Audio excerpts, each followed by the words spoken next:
আপনি চান আপনার সন্তান সত্য কথা বলুক, আপনি চান সে অন্যকে সম্মান করুক, তাহলে তাকে শুধু উপদেশ দেওয়ার আগে একটা জিনিস খেয়াল করুন, সে আপনাকে কি করতে দেখছে। শিশুরা শুধু আমাদের কথা শোনে না, তারা আমাদের আচরণও শেখে।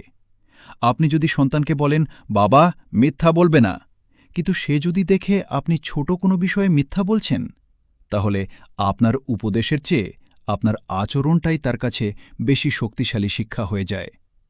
আপনি যদি চান সে সালাম দিন, আপনি আগে সালাম দিন। আপনি যদি চান সে বই পড়ুক, মাঝে মাঝে তাকে আপনি নিজে বই পড়ে দেখান। আপনি যদি চান সে রাগ নিয়ন্ত্রণ করুক, রাগের সময় নিজের নিয়ন্ত্রিত আচরণ তাকে দেখান।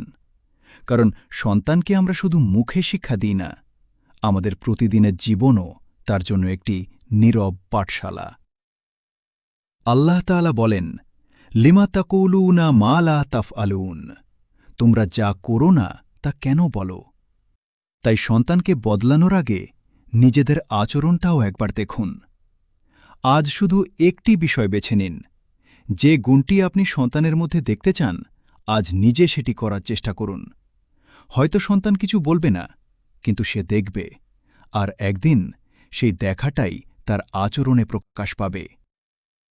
সন্তানকে শুধু ভালো কথা শেখাবেন না, ভালো কথা বাস্তবে করে দেখান।